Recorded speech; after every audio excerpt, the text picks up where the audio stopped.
Give us your entire salary, or you're no longer part of this family.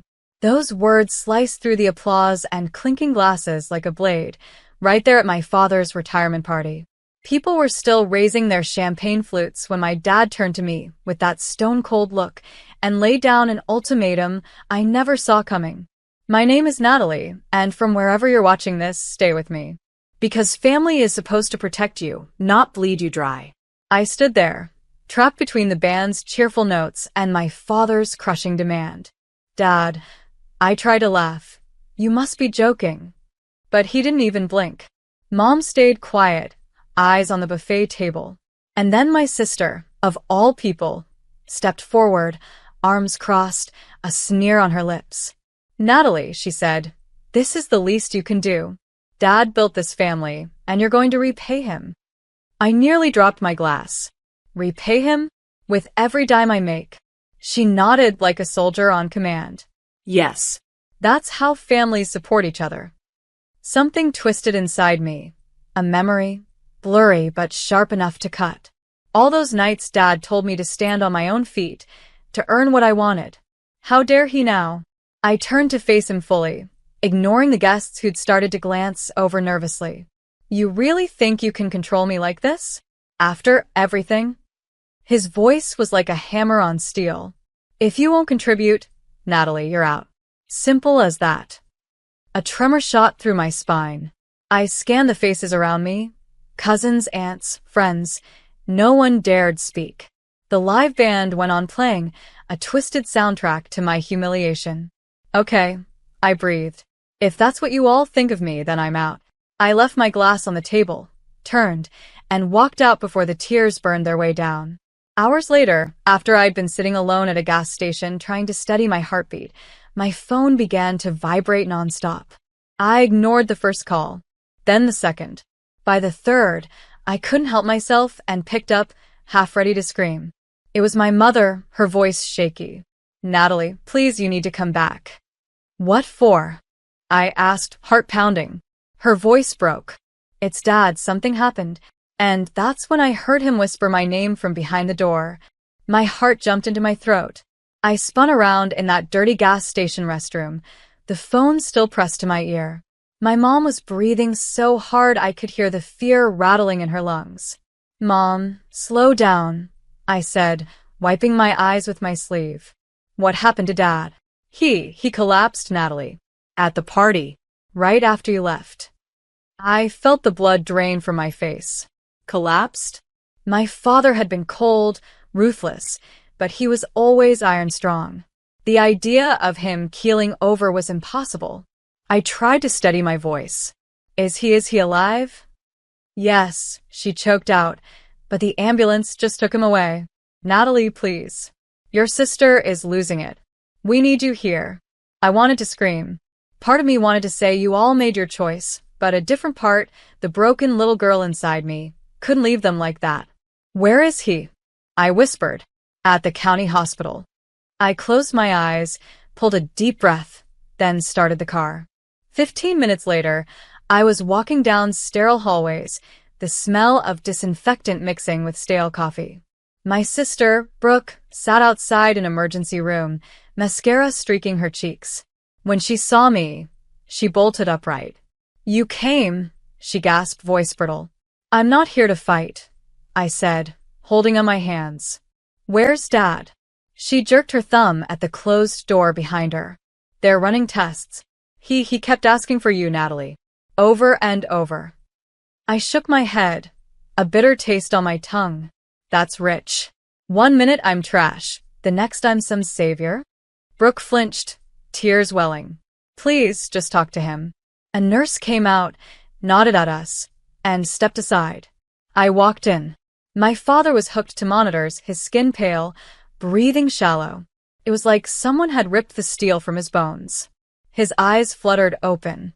Natalie, he croaked, so quiet I barely heard. Dad, I whispered, coming closer, every muscle tense. His hand trembled as he reached for mine. I'm sorry, he rasped. I pushed too hard. I swallowed, not sure what to believe. Why would you do that to me? He looked away, shame twisting his face. Because I thought I was protecting our legacy by stealing my entire paycheck. His eyes closed, pained. I didn't see it like that. I was wrong. I wanted to scream, to hit him, to shake him until he saw the truth.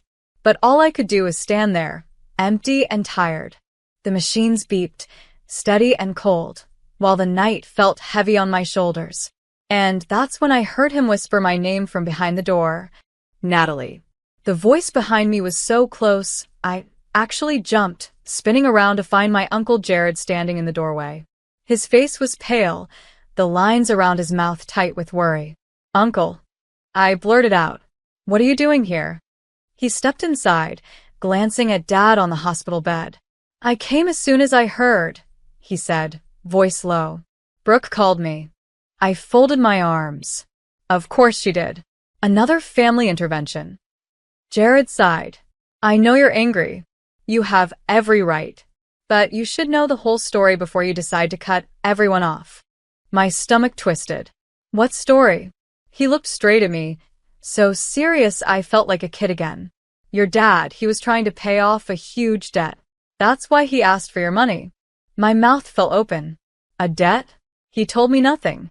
Jared nodded grimly. He was being blackmailed, Natalie. I felt the room tilt around me, the smell of antiseptic suddenly overwhelming. Blackmail? By who?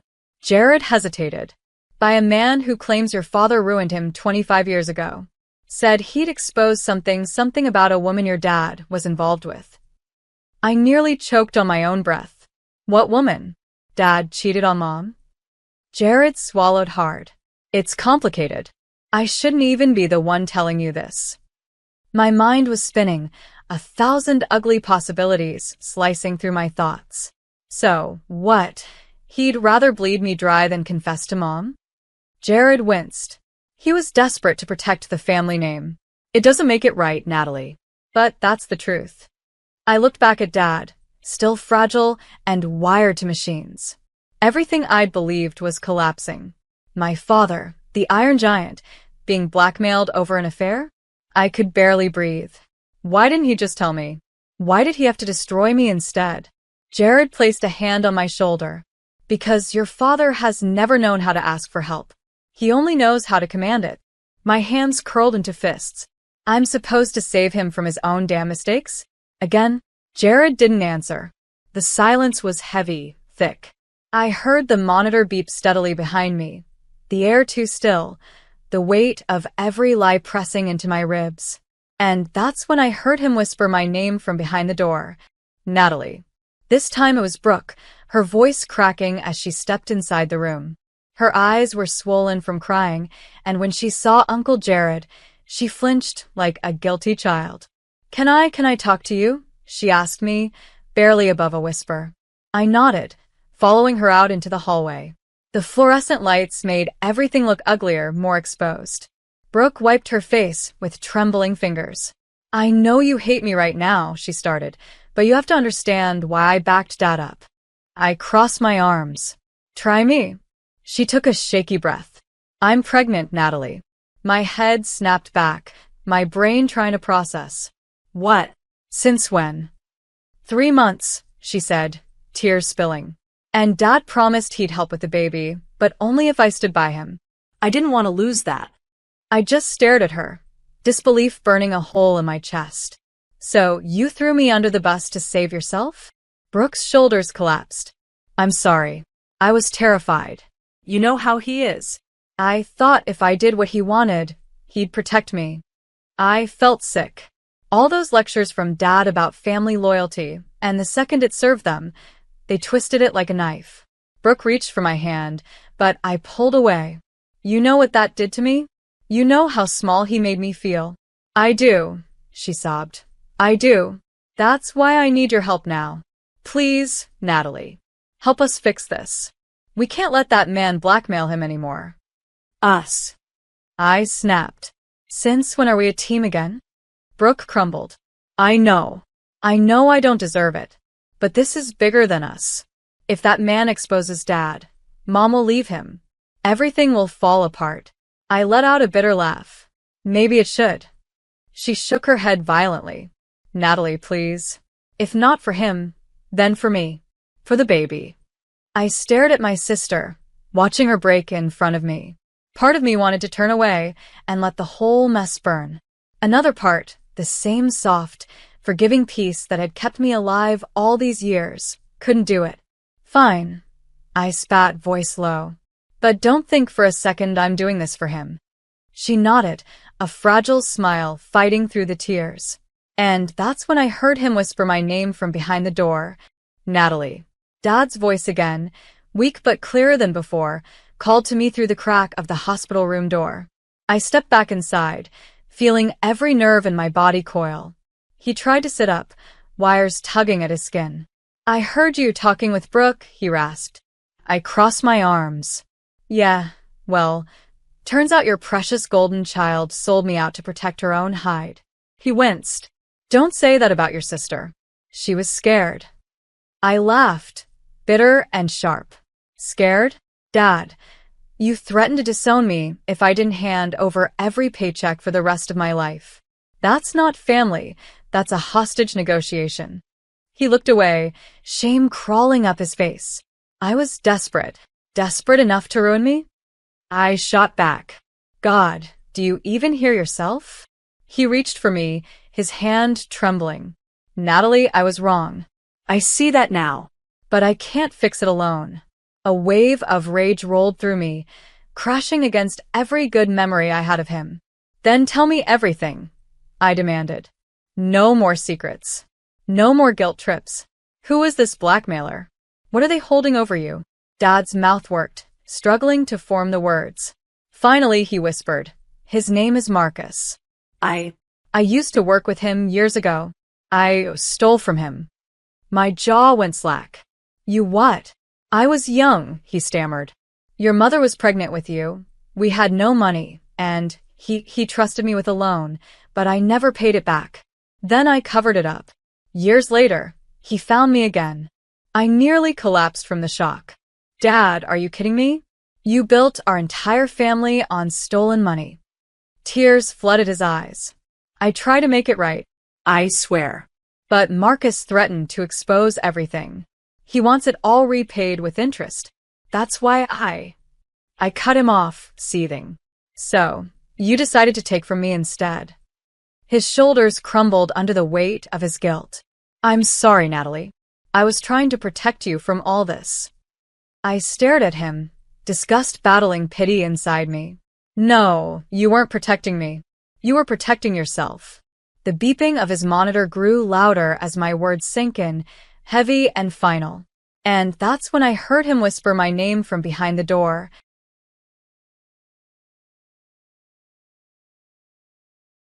Natalie. This time the voice was different, deeper, unfamiliar. I spun toward the doorway, my pulse spiking. A man in a crisp gray suit stood there, hands folded politely, but there was nothing kind in his eyes. Who are you? I snapped, my body tense. He smiled, calm and icy. Marcus. I believe your father has told you about me. Every cell in my body went cold. You're the blackmailer? Marcus tilted his head, studying me like a curious animal. Blackmailer is such a nasty word. Let's say creditor. I stepped closer, jaw clenched. You destroyed my entire family with your threats. He gave a soft laugh. Your father destroyed your family, dear. I simply collected the bill. Dad shifted on the bed, shame burning red across his face. Marcus, please. Marcus raised a finger. Don't waste what little dignity you have left. Then he turned back to me. Natalie, I hear you're quite successful. $5,600 a month, plus bonuses. Impressive. My stomach churned. How the hell do you know that? Marcus's grin widened. I make it my business to know. I shook my head, rage buzzing through every nerve. You're not getting a cent from me. He stepped forward, so close I could smell the mint on his breath. If I don't get what I'm owed, your mother learns everything. Your sister loses any support for that unborn child. And you'll be alone. Again. I felt something snap inside me, sharp and wild. You don't scare me, I spat. Marcus's voice dropped to a whisper. You should be scared. You think you're stronger than your father? Than me? Trust me, Natalie, no one is. My fists curled, nails biting my palm. Get out, I seethed. He leaned in, so close I could see a faint scar along his cheekbone. No. My knees almost buckled under the rage that tore through me. Brooke appeared behind me, voice cracking. Natalie, what do we do? I glanced back at her, then at Dad, then at Marcus, the vulture picking at what was left of us. Something in me changed right then. The fear turned to a cold, perfect clarity. We're not paying you, I told Marcus, steady as stone. He raised an eyebrow. Then you'd better be ready for war. The fluorescent lights flickered overhead, an eerie glow washing across Marcus's smirk. And that's when I heard him whisper my name from behind the door. Natalie. It was Mom this time, stepping through the door with an urgency I'd never seen in her before. Her eyes darted from Marcus to Dad to me, as if the air itself had turned poisonous. What is going on here? She demanded, voice shaking. Marcus turned toward her with a polite bow, like a snake in a tailored suit. Mrs. Moore. We were just discussing finances. Mom's gaze cut through him like a blade. I heard enough outside that door. She looked at Dad, betrayal written across every line of her face. Is it true? You stole from him. Dad looked like he'd been shot. It was decades ago, Claire. I did it for us. She stepped back, horror mixing with rage. For us? You did it for your pride. Marcus smirked. As entertaining as this is, I need an answer. Payment or exposure. I took a step forward, squaring my shoulders. You're not getting a penny. He raised an eyebrow, amused. Brave words. Brooke clung to my arm, trembling. Natalie, don't make it worse. I shook her off gently. No. I'm done letting fear run this family. Mom folded her arms, her own rage finally surfacing. I want him gone, she told Dad flatly. I want this man out of our lives. If you won't deal with it, I will. Dad's lips trembled. Claire, please. But Mom was already dialing her phone, voice cold as ice. Hello, officer. I'd like to report a man extorting money from my family. His name is Marcus. Yes, he's here now. Marcus's face fell, fury flashing in his eyes. You think the police scare me? Mom didn't even blink. No, but they'll slow you down. Marcus lunged forward, grabbing my wrist hard enough to hurt. You stupid little girl, he hissed. You think you can ruin me? I stared him down. No more fear left in my bones. You ruined yourself. He let go, face twisting with rage, then stormed past us out the door, the scent of his cologne clinging to the stale hospital air. Mom finally turned to me, shoulders sagging. Natalie. I'm so sorry. For everything. I felt the tears prick behind my eyes. Me too, Mom. Me too. The air felt thick with truths, and for once, I wasn't drowning in them. And that's when I heard him whisper my name from behind the door. Natalie. The voice was Dad's, fragile but clearer, as if the poison had finally been drained out of him. I stepped back into the hospital room, heart pounding in the stillness after Marcus's rage. Dad was sitting up straighter now, though the weight of a lifetime's mistakes still pulled at his face. Can we talk? He asked, voice raw. I nodded, arms crossed, my heart a mess of hate, pity, and something I couldn't even name. He swallowed, tears threatening. I failed you. I failed all of you. I didn't soften, not completely. Yeah. You did. His shoulders collapsed like a broken umbrella. I should have come to you, trusted you, but I was ashamed. You let shame turn you into a monster, I whispered. Dad nodded, eyes shining. I know. I can't change what I did, but I can try to fix it.